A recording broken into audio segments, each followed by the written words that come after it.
नमस्कार, मैं सत्येंद्र प्रताप सिंह। आप देख रहे हैं डिजिटल खबरीलाल का खास कार्यक्रम पर्दे के पीछे। कल 40वें दिन जूनियर डॉक्टर फिर एक बार स्टेट सेक्रेटेरिएट गए नवान्नो मुख्य सचिव से बातचीत करने। मुख्य सचिव से करीब 2-2.5 घंटे बातचीत हुई। उसके बाद मीटिंग के मिनट्स लिखे गए और मिनट्स पे चीफ सेक्रेटरी मनोज पंत ने हस्ताक्षर करने से मना कर दिया। कहा कि अभी थोड़ा वक्त लगेगा, 2-1 दिन, और इस बीच आप लोग की जो मांग है उसको मेल करिए। यानी जो 2-2.5 घंटे जो बैठक चली उस बेनतीजा रही। फिर ये बैठक बुलाई क्यों गई थी? दरअसल जूनियर डॉक्टरों का जो डिमांड था, point number 4 and point number 5, जो सुरक्षा से था और थ्रेट कल्चर जो हॉस्पिटल्स के अंदर है उससे निजात पाने का था, टास्क फोर्स से था। इसकी वो जानकारी चाहते थे जिसके तहत वो चीफ सेक्रेटरी के साथ बैठना चाहते थे। और वो बैठक हुई भी, और ये बैठक तभी हुई जब चीफ सेक्रेटरी की तरफ से ग्रीन सिग्नल मिला उस मेल के जवाब के बाद। फिर इस बैठक के बाद मिनट्स पे हस्ताक्षर करने से मनोज पंत ने क्यों इनकार कर दिया? नतीजा ढाक के 3 बार कुछ भी नहीं निकला। यानी जूनियर डॉक्टरों का धरना प्रदर्शन जारी रहेगा, और यह कब तक जारी रहेगा कहा नहीं जा सकता। दरअसल अब यह धरना प्रदर्शन जो है यह सिर्फ जूनियर डॉक्टरों तक ही सीमित नहीं रह गया है। यह पूरा मामला आम जनता और नागरिक आंदोलन से भी जुड़ गया है। यदि हम थोड़ा फ्लैशबैक पे चलें तो 9 अगस्त की सुबह इस घटना की जानकारी हुई थी। समय को लेकर अदालत से लेकर पुलिस विभाग से लेकर सर्वत्र विवाद है, आम जनता में विवाद है कि पहले किसने देखा, इसकी सूचना कितने बजे मिली। फिलहाल हमें दिन से बात करना है कि 9 अगस्त को यह घटना घटी थी और 12 अगस्त को इसमें नागरिकों का प्रवेश हुआ, आम जनता का प्रवेश हुआ। हर वर्ग व हर क्षेत्र के लोग इसे जुटते चले गए। नतीजा यह रहा कि इतना लंबा जो जूनियर डॉक्टरों का जो आंदोलन चल रहा है इसको सर्वत्र और सब जगह से इसको समर्थन प्राप्त है। ऐसे में जूनियर डॉक्टर अकेले इसके निर्णय लेने में कहीं ना कहीं अपने आप को असहाय व असमर्थ महसूस कर रहे हैं। फिर ये इतना लंबा आंदोलन आखिर चला कैसे? इसके जानने के लिए पहले में ध्यान देना होगा कि सरकार से कहां चूक हुई। सरकार क्या की कि पहले इस आंदोलन को रोकने के लिए पार्टी का इस्तेमाल किया, यानी तृणमूल कांग्रेस का इस्तेमाल किया, और तृणमूल कांग्रेस इसको रोकने का प्रयास किया। इसमें 2 वर्ग के लोग थे। एक वो लोग थे जिसमें कुछ एमपी, कुछ एमएलए, कुछ मंत्री या कुछ पार्टी पदाधिकारी जो इस आंदोलन के खिलाफ बयान देकर आग में घी डालने जैसा काम कर रहे थे। दूसरी तरफ कुछ ऐसे भी लोग थे जिस आंदोलन का समर्थन कर रहे थे। विरोध करने वालों का हश्र यह हुआ कि लास्ट में सरकार को स्वयं इसमें उतरना पड़ा, लेकिन वो देर हो चुकी थी। 16 अगस्त को पहली बार मुख्यमंत्री ममता बनर्जी इस आंदोलन के समर्थन में ही कहें सड़क पर उतरी। कोलकाता के मौला अली से धर्मतल्ला तक जुलूस निकाली, वी वांट जस्टिस के बैनर के तले।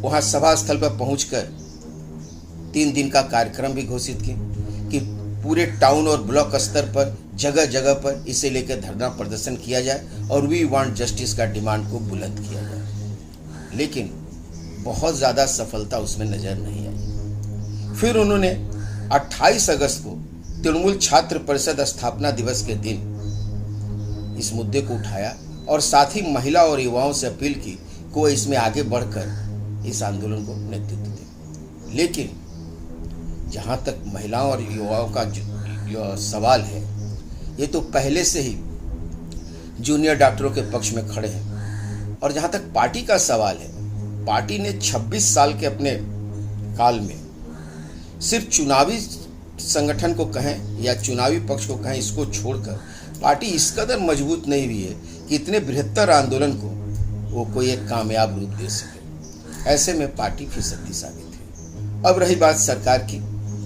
हाँ, खैर सरकार से पहले हम फिर पार्टी पे चलेंगे। पार्टी में भी क्या हुआ कि 2 विपरीत धारा होने के कारण जो बयान आ रहे थे वो कहीं ना कहीं पार्टी के साथ साथ सरकार को भी सकते में डाल रहा था और बैकफुट पर ढकेलना शुरू कर दिया था। अब जैसे कल की ही अगर हम बात को लें तो तृणमूल कांग्रेस के सबसे वरिष्ठ सांसद सौगत राय जो 1977 में पहली बार सांसद बने थे।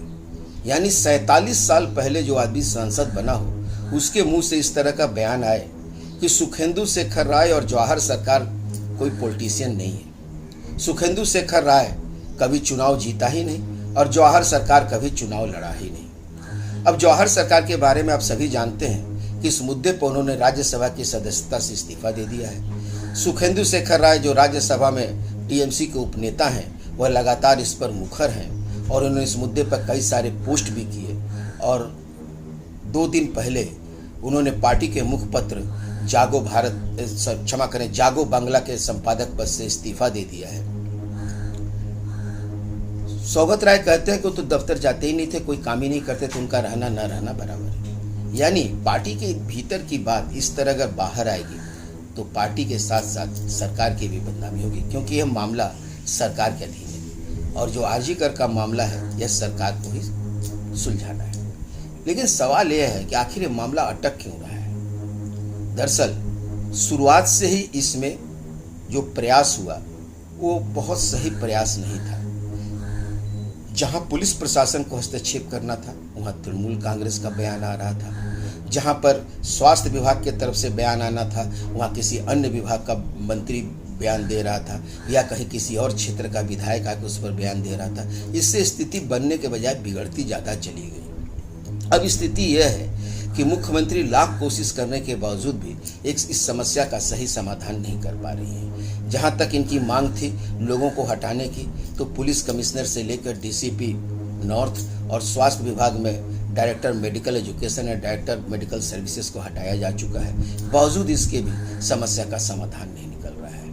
अब स्थिति यह हो गई है कि एक तरफ सुप्रीम कोर्ट में फिर 27 तारीख को इस पर सुनवाई होने वाली है, दूसरी तरफ यह मामला अभी भी जूनियर डॉक्टर इस पर अडिग है कि हमारी जब तक सारी मांगें नहीं मान ली जाएगी और जब तक हम पूरी तरह आश्वस्त नहीं हो जाएंगे कि हम सुरक्षित हैं और थ्रेट कल्चर नाम की अब कोई चीज़ नहीं रहेगी, हम काम पे नहीं लौटेंगे। ऐसे में क्या होगा यह देखना बड़ा दिलचस्प होगा। अब पूरी तरह यह मामला जो है 2 मनोजों के हाथों में है। मनोज वर्मा जो पुलिस कमिश्नर हैं और मनोज पंत जो चीफ सेक्रेटरी हैं। अब ये दोनों किस तरह इस समस्या का समाधान करेंगे अब यह देखना होगा। जहां तक चुनाव का सवाल है, चुनाव अभी निकट भविष्य में कहीं दूर दूर तक नहीं है। यानी कहने का अर्थ बड़ा चुनाव नहीं है, विधानसभा का चुनाव नहीं है, नगर पालिका नगर निगम या पंचायत का चुनाव नहीं है। हाँ, यह जरूर कहा जा सकता है कि 6 विधानसभा सीटों पर उपचुनाव होना है और जनाक्रोश और जनता की नाराजगी को देखते हुए ये उम्मीद किया जा सकता है कि इस चुनाव से कुछ पता चलेगा कि आखिर यह राजनीति कहां जाकर ठहरेगी और यह आंदोलन का हश्र क्या होगा। फिलहाल आज के लिए बस इतना ही। कल फिर मिलते हैं इसी समय पर्दे के पीछे।